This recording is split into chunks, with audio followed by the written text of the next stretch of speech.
I like that. It is nifty. Okay, go ahead. All right, so Dad, tell me about Anyway, Pat. we run into Patton one time. We was out of gasoline. The whole poor observant outfit was in a tank. I was in there too. And he come down there with his old Jeep and he picked on that tank turret. What are you guys doing in there? You're supposed to be moving forward. We said, can't move forward, don't have no gasoline. Well, we'll see about that. Took off. And then I never saw him until we saw him up at Bastogne, when we was going into Bastogne. So, She means that time that well, the time you were on the road and it was icy or something. That's where it went. But how? You said you thought you were going to hit him head on or something. Yeah. I like that story. Well, tell that That's a story. good thing. If I'd hit him, he'd been dead before he got him. before he got dead. Were you Then were it could've all been this movie. you were all, What happened? The day before, so you were on your way to Bastogne then? yeah, Okay. All right. I was trying to catch the outfit.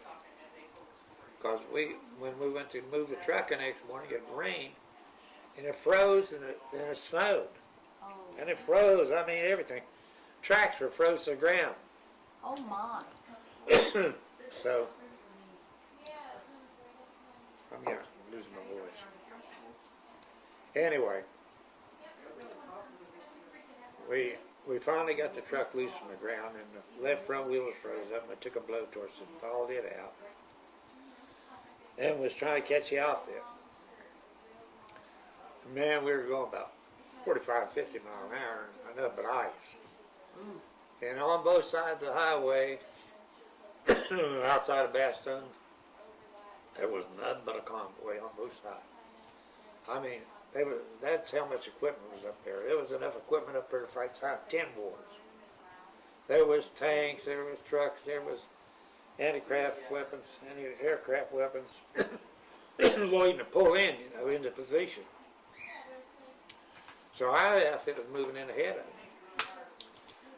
And the man was trying to catch up with the outfit because they had moved on in pretty close to Bastogne. Here come Pat. I didn't know what it was at first. Had siren blowing and lights are flashing. Red lights on the Jeep. Coming back out of Bastogne. I said, where am I going? Man, there's vehicles here and there's vehicles here. And there's only one lane. So I saw this break in the column up ahead. I swung that truck in there with a trailer on it yet. Oh my. And that thing slid in there, and I bumped the one in front of me to get stopped. He went on by, slid, and I thought, you dumbass, you might have been dead. And he did get killed in a Jeep wreck. I didn't know. Yeah, It was after the war, wasn't it? yeah. But it wasn't you. No, it wasn't me, but It was his fault. He was speeding. Anyway, in the end, I finally got somebody to move up and jockey them cars around. I couldn't get out. It was that tight. Hey, So- you were in Bastogne, Battle of Bulge. That's where it was at. Yeah. Tell us a little bit about that war, that battle, and then a little bit about going back to see it and what your impressions were going back to see it In To Bastogne. 86. in 86. Well, I'll just tell you when we went into Bastogne, there was nothing left hardly. Wall here and there, maybe standing here, but the building wasn't there at all. Then when we went back to Timmy and us, they had took all that old rubble and built back that city, and it just looked like the old city did before Same rocks. bombed. Is The that buildings. Aw. They built it right back. Were you surprised by how well Bastogne remembered the American soldier? Yeah. Yeah, they was the only people that really, I think the Belgian people's the only people that appreciated us. Well, I guess France did too.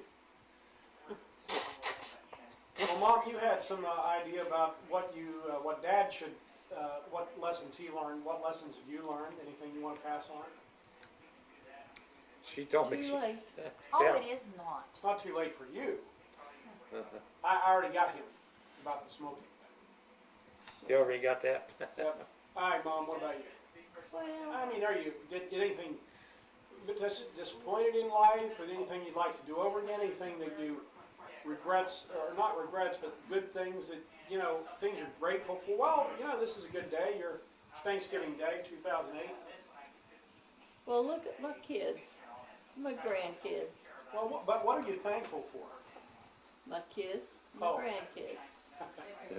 But the one thing I don't like is I should have built a life of my own, got more education, and lived my own life instead of somebody else's life. Who are you talking about, Dad? No, your dad was my life. He still is. Okay. Are you sad about that? I wanted to live in Kansas and make my own life, and I didn't do it. Well, if you'd been in Kansas, do you think that would have worked out for you? I would have made my own life.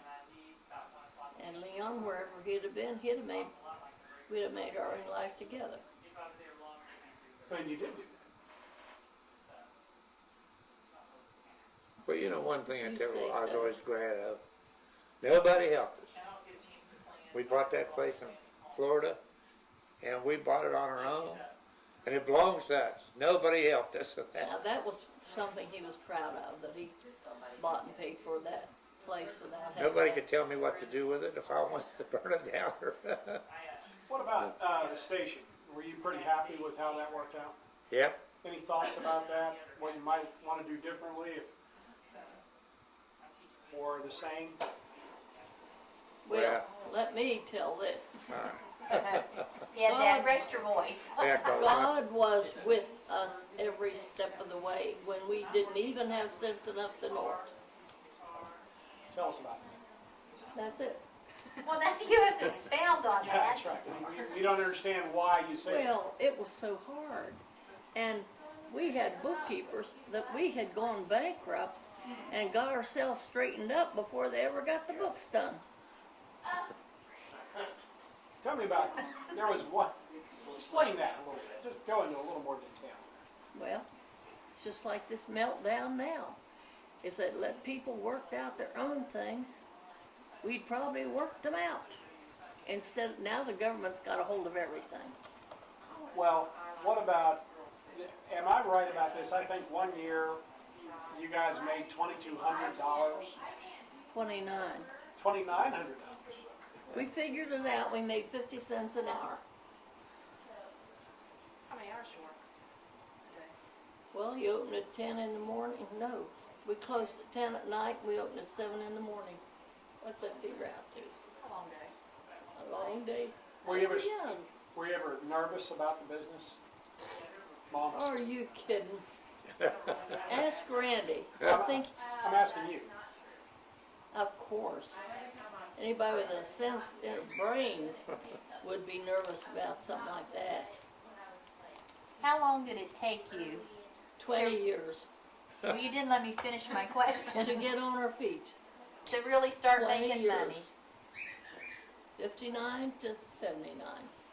And when you started making money, You know what? We didn't know how to count that high. tell me about that. You don't know how good it feels to be able to write a check and know the money was going to be in the bank to cover it. If people knew, if now, with the new laws, the checks I bounced and the check cutting I did, I would have been in prison yet. It's the truth. That's true. Did you have a That's choice? how dumb I was. Hmm? Did you have a choice? You always have choices. Paul Wilson told us that. I don't remember that one. He said, you always have a choice. But somehow or other, when you're in the middle of it, you don't realize that you have a choice.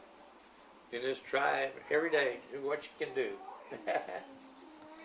But you know what? your mom took that job at Hills, I took a job at Pure later. And we started pulling ourselves out of it, didn't we? And then when Pure later finally told me they was going to send me to Belpre, and I said, oh, no, you're not. I just go back to station order. Well, I got rid of everybody except me, Got rid Faye, of Deadwood. and Faye and Miller, and you and I. yeah, that's all that was there. And we didn't keep as long hours. We opened, we opened at 8 in the morning, was it? Oh, No, I think we opened at 6. Millard opens at 6. And then later on then I would come in and Faye came in. And I would stay till after Faye and get checkout stuff done, you know. It was just with three of us working, we started making some money. We started making money there. Remember, you was still working at Hill. And I didn't worry about writing check. I wrote check. Well, No, you wrote the check and Mom worried. Now we some reason, you know, by not having, we didn't work them long hours. And then of course along come that last gas leak shortage, so they said. And we made money then because we'd sell our gas and go home. and close it up. And we didn't didn't have have to all pay them, the man. extra hours to pay for people to stand around doing nothing. That's really how we Sold the started gas, making good we money made out the money there. and Bring closed forth. the doors every day for about a month. tell me about Governor Cullen. About what? More. Oh. Alex Moore called me out I one didn't day. know that. In the Huh? 70s. I didn't know. Yeah, Alex Moore called and well, they said, we're gonna give you gas, a load of gas. That's when we had lines in the 70s, the Arabs. But we're gonna give you a load of gas and give people, what was it? They said 10 gallon, wasn't it? You allow them 10 gallon. We had lines Both. here on Speedway. So I said, the heck with that. They come in, fill them up. It was about 4 o'clock in the afternoon. Somebody came out and said, Leon, said, somebody wants to talk to you on the phone. This is Archmore. Uh-oh. The National Guard was watching everybody.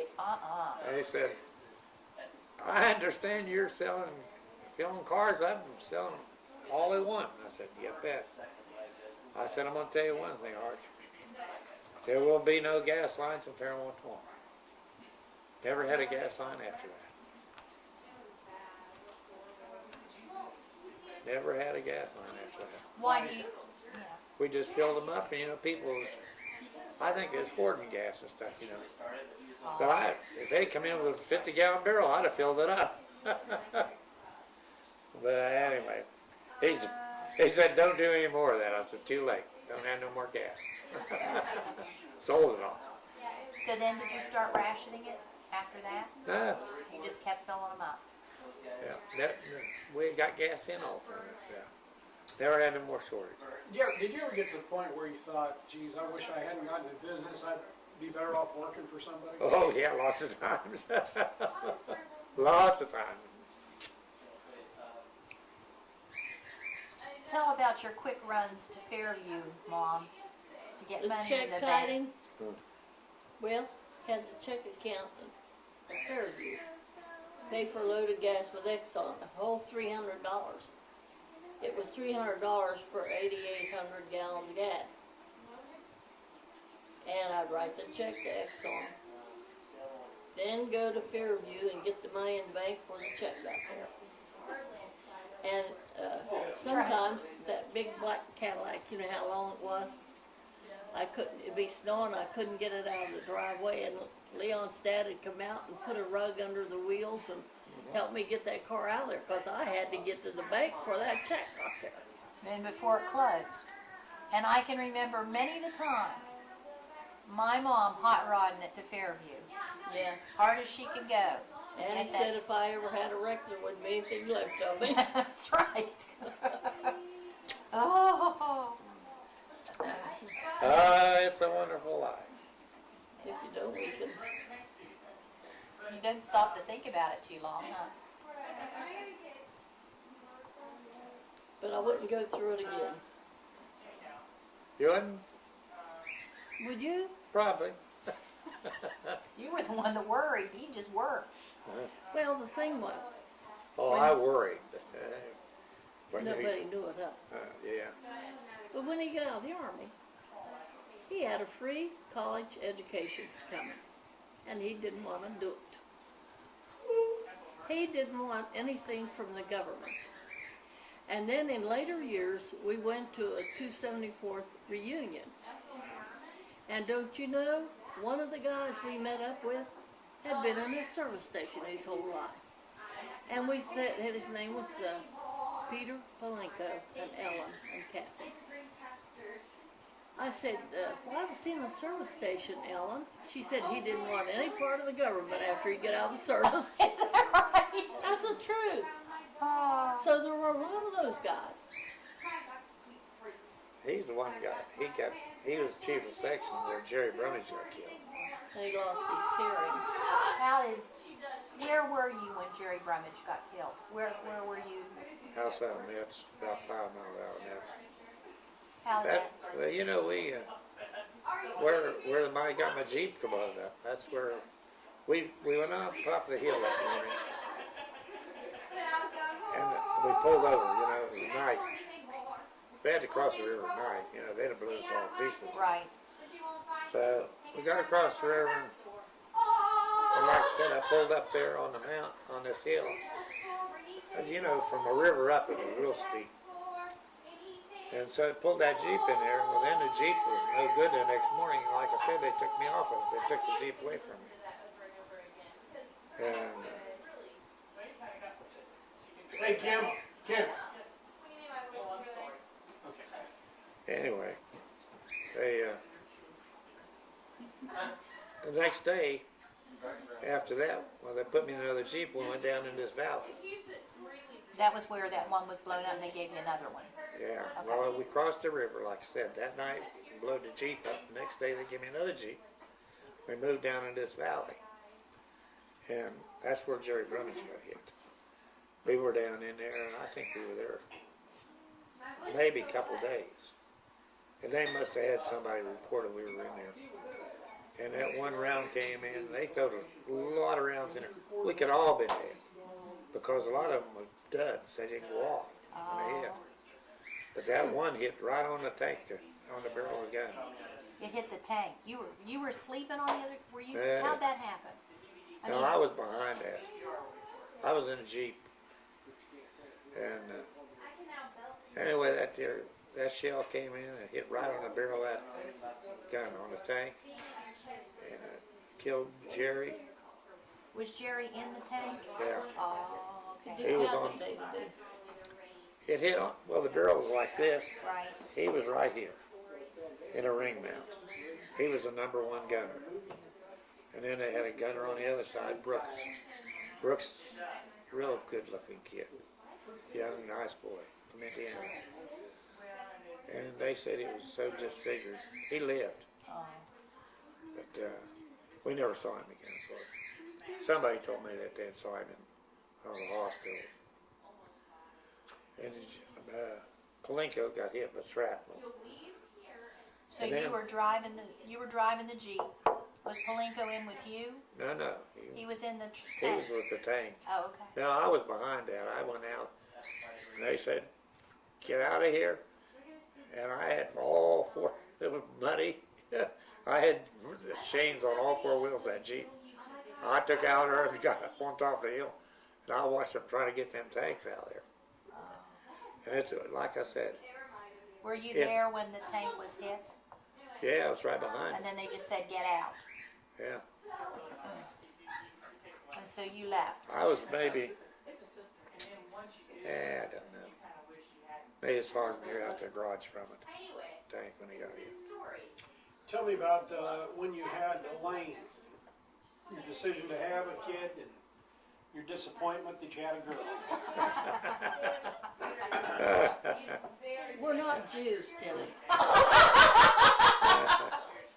Glad I got that on camera. Go ahead.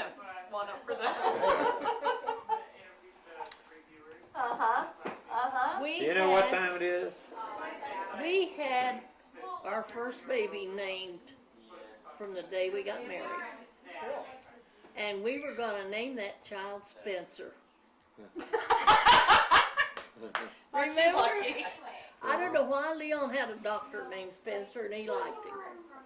And we'd always say, when we have Spencer, this. Of course, that was in 43. And so we didn't get Spencer till 47. And it was a Spencerette. And any problems having this kid? Taking care of her? And Hey, that's an on-the-job training deal. You learn on the job. where were you living at that time? In the apartment What, in you mean town when where Elaine I was born? lived. We when lived I on was Main working, Street in and he Fairmont. was in town in the Army. I have a question. Hmm. So you wanted to name your first child Spencer if it was a boy. You had Randy next, but there's no Spencer. You know, Forgot that that. kind of went by the wayside. For days I called Elaine he. 3 days I called her he. I think we best go home. Okay. You're Time to go home. It's spinning going to be these yarns. dark. I don't drive in the dark. You're not driving. I know, but I want to see where I'm Turn going. that off. So that Randy can't Half speak of on this you. stuff isn't really the way it was. Huh? It's just the way you Because our minds do not have it work that well. This is Eva Sharp's version of a disclaimer. That's my disclaimer, absolutely. The items Don't that you I think- said about check kiting probably really didn't happen. Oh, Yes, they well, did. everything I did, I tell you about it happened. I see, because your mind is a lot sharper than that. Besides, the statute of limitations has run out. I understand. Well, thank you very much for doing this. I appreciate it.